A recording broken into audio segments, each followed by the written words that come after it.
Red టీవీలో మీ వ్యాపార ప్రకటనల కోసం ఈ నంబర్ ని సంప్రదించండి 6281747728. నమస్తే. ప్రస్తుతం మనతో పాటు సీనియర్ జర్నలిస్ట్ దాము బాలాజీ ఉన్నారు. ఆయనతో మాట్లాడదాం. నమస్తే సార్. నమస్తే సార్, ఏపీ ఎలక్షన్స్కి సంబంధించి ఇప్పటికి చాలా పోల్స్ వచ్చినాయి, సర్వేలు వచ్చినాయి. ఇప్పుడు మళ్ళీ కొత్త సర్వేలు వచ్చాయి, మళ్ళీ వీళ్ళు గెలుస్తారు అని చెప్పేసి అంటున్నారు. మీరేమంటారు? మామూలుగానే మనకి ప్రీ పోల్ సర్వేలు అనేవి బాగా పెరిగిపోయినాయి ఇండియాలో. ఇంతకు ముందు కంటే కూడా బాగా పెరిగాయి. మరి ఏపీకి సంబంధించి మాత్రం చాలా కాంట్రడిక్టరీ సర్వేలు, ఒక సర్వేకి సంబంధమే లేదు. సో గతంలో ఇండియా టుడే సర్వే వచ్చింది. ఇండియా టుడే సర్వే ఏమో క్లియర్గా తెలుగుదేశం విన్ అవుతుందని చెప్పింది. దానికి ఆపోజిట్గా India TV survey, times now survey, political centric survey ఇలాంటి కొన్ని వచ్చాయి. అవేమో క్లియర్గా టైమ్స్ నౌ ఫర్ ఎగ్జాంపుల్ క్లియర్గా వైసీపీ అధికారంలోకి వస్తుందని చెప్పింది. సో మొన్న మనం చెప్పుకున్నాం జనమత్ సర్వే పొత్తు తర్వాత వైసీపీకి బలం పెరిగిందని చెప్పింది. అయితే ఇప్పుడు కొత్తగా 3 సర్వేల గురించి మనం మాట్లాడదాం. 3 సర్వేలలో ఫస్ట్ది ABP sea water survey. ABP అని తెలుగులో కూడా వాళ్ళ ఛానల్ ఉంది, మ్యాగజైన్ ఉంది, న్యూస్ పేపర్ అన్ని, వెబ్ అన్నీ ఉన్నాయి.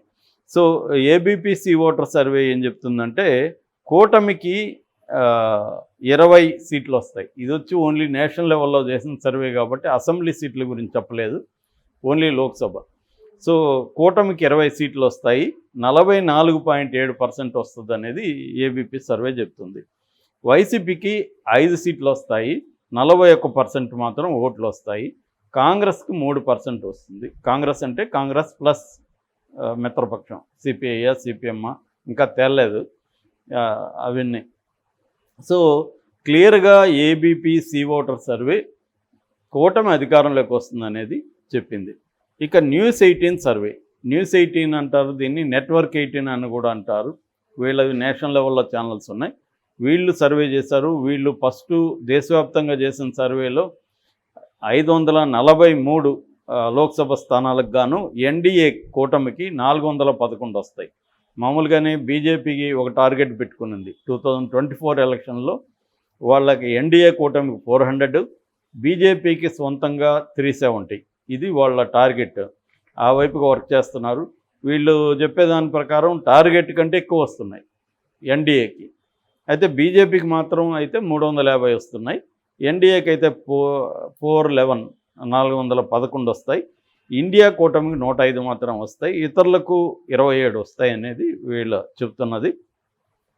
ఎన్డీఏకు 48% వస్తుందని, ఇండియా కూటమికి 32% అని, ఇతరులకు 20% అనేది వీళ్ళు చెప్తున్నారు. ఇక ఆంధ్రప్రదేశ్కి వచ్చేసరికి కూటమికి 18 సీట్లు వస్తాయని చెప్తున్నారు లోక్సభ స్థానాలు.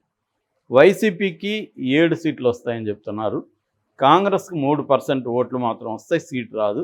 వైసీపీకి ఏమో 44%, కూటమికేమో 50% ఓట్ల షేర్ అనేది వీళ్ళు చెప్తున్నారు. అదే వీళ్ళే తెలంగాణలో కూడా సర్వే చేశారు.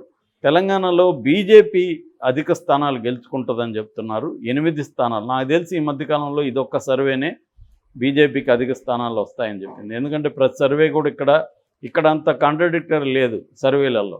ప్రతి సర్వే కూడా కాంగ్రెస్కే ఎక్కువ వస్తాయని చెప్తున్నారు. 2వ ప్లేసు బీజేపీ, 3వ ప్లేస్ బీఆర్ఎస్, 4 ఎంఐఎం అనేది ప్రతి సర్వే. కానీ ఈ ఒక్క సర్వే, ఈ న్యూస్ 18 అనే సర్వే మాత్రం బీజేపీకి 8 సీట్లు వస్తుందని చెప్తున్నారు, కాంగ్రెస్కు 6 సీట్లని, బీఆర్ఎస్కు 2, ఎంఐఎం 1.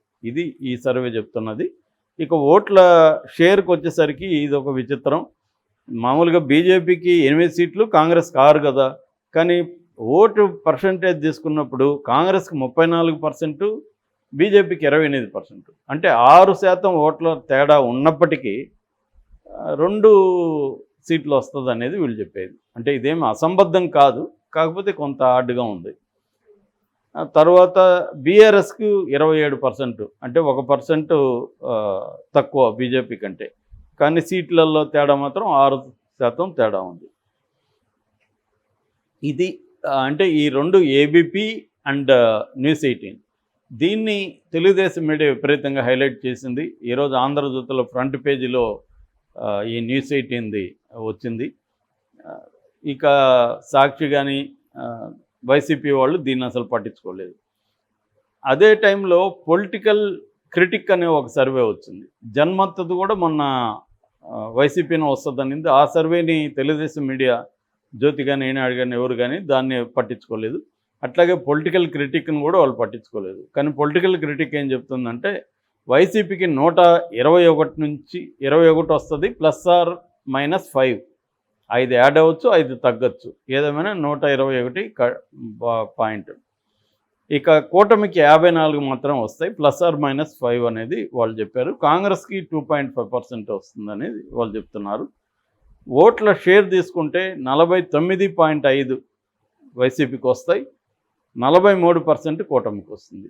ఇది ఈ సర్వే చెప్తున్నది. అంటే ఈ 3 సర్వేలలో ఇప్పుడు మనం చెప్పుకున్న 3 సర్వేల్లో 2 సర్వేలు ABP C voter and news 18, ఈ 2 సర్వేలు క్లియర్గా తెలుగుదేశం కూటమి, తెలుగుదేశం, జనసేన, బీజేపీ కూటమి అధికారంలోకి వస్తుంది అనేది క్లియర్గా చెప్తున్నారు. ఎక్కడ హంగ్ లేదు. ఇటుపక్క పొలిటికల్ క్రిటిక్ కానీ, జనమత్ కానీ వీళ్ళేమో క్లియర్గా వైసీపీ అధికారంలోకి వస్తున్నారు. అంతే, కంప్లీట్గా 2 క్వైట్ ఆపోజిట్గా ఉన్నాయి ఈ సర్వేలు. మనం చాలా సర్వేలు ఇలాగే ఉన్నాయి. ఏది కూడా దగ్గరగా లేదు. అంటే హంగ వస్తుందని ఏది చెప్పట్ల. ఒకటి తెలుగుదేశం కూటమి వస్తుందని, ఇంకొకటి వైసీపీ వస్తుందని 2గా విడిపోయినట్టుగా అనిపిస్తుంది. దీనివల్ల ఒక ప్రాబ్లం ఏంటంటే సర్వేని నమ్మడం జనాలు మానేస్తారు. ఇది తెలుగుదేశం వాళ్ళు హైలైట్ చేశారంటే ఇది వీళ్ళ సర్వే, సాక్షి చేసిందంటే ఇది వీళ్ళ సర్వే అనే పరిస్థితి వస్తుంది. ఎందుకంటే వాళ్ళు ఇంకా వేరే సర్వేలను వాళ్ళు హైలైట్ చేయరు, తమకు అనుకూలం ఉన్నదే చేస్తారు. రెండోది న్యూస్ 18 అనేది నేషనల్ లెవెల్లో బీజేపీకి అనుకూలంగా ఉంటుంది అన్న అభిప్రాయం ఉంది. అందుకనే తెలంగాణలో కూడా 8 వస్తుందని చెప్పారు. నిజానికి బీజేపీ వాళ్ళే అంత స్ట్రాంగ్గా చెప్పుకోవట్లేదు 8 వస్తాయని. ఎందుకంటే ఇక్కడ ఖచ్చితంగా క్లియర్గా కాంగ్రెస్కి ఎడ్జ్ ఉంది, కానీ సర్వే మాత్రం అలా చెప్తుంది. ఏదేమైనా అక్కడ తెలుగుదేశానికి వస్తుందంటే అర్థం ఉంది కూటమికి. ఎందుకంటే అక్కడ ఎవరు కూడా ఒకవైపున అయితే లేదు, అక్కడ క్లియర్గా ఇటైనా అటైనా టైట్గానే ఉంటుంది అనేది అందరూ చెప్తున్నది. కాకపోతే బీజేపీతో పొత్తు పెట్టుకున్నాక వైసీపీకి బలం పెరిగిందన్న ఒక వాదనని వైసీపీ ఈ మధ్య మెల్లమెల్లగా రకరకాలుగా రూపాల్లో ప్రచారం చేస్తుంది. దానికి ప్రధానంగా వాళ్ళు చెప్పే కారణం ఏంటంటే బీజేపీ వల్ల ఇటు ముస్లిం ఓట్ల కానీ, ఇటు వీళ్ళు క్రిస్టియన్ ఓట్ల కానీ తేడా ఉంటుంది. ఎందుకంటే క్రిస్టియన్స్ కూడా చాలా బలంగా ఉంటారు అక్కడ. వాళ్ళందరూ పేరుకి హిందూ అనే రాసుకుంటారు, కానీ సర్టిఫికేట్లో వాళ్ళు కన్వర్టెడ్ క్రిస్టియన్స్ తెలుసు. వాళ్ళు 20% దాకా ఉంటారు అనేది ఒక అంచనా. అట్లాగే 9%, 10% వరకు ముస్లిం పాపులేషన్ ఉంటుందని అర్థం, ఒక అంచనా ఉంది. దాన్ని బట్టి పెద్ద ఎత్తున వాళ్ళు దూరం అవుతారు. దానివల్ల కొన్ని ప్రాంతాల్లో బీజేపీకి ఇది యాంటీగా ఉండదు. అట్లాగే బీజేపీ తరఫున నిలబడే క్యాండిడేట్లు ఒకే ఒక స్థానం తప్ప మిగతా 9 స్థానాల్లో కూడా గెలిచే పరిస్థితి లేదనే నివేదికలు కూడా వస్తున్నాయి. ఇదంతా కూడా మేబీ వైసీపీని ఫ్లోట్ చేస్తుండొచ్చు. ఇంకా కూడా క్యాండిడేట్లు అక్కడ అనౌన్స్ చేయలేదు. సో బీజేపీకి ఇచ్చిన 10 సీట్లు 9 వైసీపీ ఖాతాలు వేసుకోండి అన్నట్టుగా వాళ్ళు మాట్లాడుతున్నారు. సో దీనివల్ల తెలుగుదేశానికి బాగా దెబ్బ తగులుతుందన్న వాదనని బలంగా తీసుకొస్తున్నారు. కానీ తెలుగుదేశం ఏం చెప్తుందంటే అదంతా అబద్ధం. ఎందుకంటే బీజేపీ వల్ల ఆ బీజేపీకి ఉండే 1%, 1.5% ఓట్ల షేర్ మాకు వస్తుంది. అది చాలా దగ్గర, ఇప్పుడు 10,000 ఓట్లే ఉన్నాయనుకోండి ఒక దగ్గర, 10,000 ఓట్లు కూడా చాలా చోట్ల చాలా ఇంపార్టెంట్, ఫైట్ టఫ్గా ఉన్నప్పుడు. ఆ రకంగా బీజేపీ మాకు హెల్ప్ అవుతుంది. రెండోది మైనారిటీ ఓట్లు ఆల్రెడీ జగన్ వైపు ఉన్నాయి కాబట్టి కొత్తగా మాకు వచ్చే నష్టం ఏం లేదు. దాని నుంచి ఆల్రెడీ జగన్కి వేద్దామని వాళ్ళు అనుకున్నారు. సో మాకేం రాదు. ఒకవేళ బీజేపీకి యాంటీగా మైనారిటీ ఓట్లు ఉన్నాయనుకుంటే జగన్ ఎప్పటి నుంచో బీజేపీతోనే ఉన్నాడు కదా, బీజేపీ జగన్ని సపోర్ట్ చేస్తుంది కదా. కాబట్టి బీజేపీ అనేది క్రైటీరియా కాదని తెలుగుదేశం వాదిస్తుంది. ఇవన్నీ తేలాలంటే ఎన్నికల తర్వాత కానీ మనకి క్లారిటీ రాదు. ఇప్పుడు మనం 100% చెప్పలేము.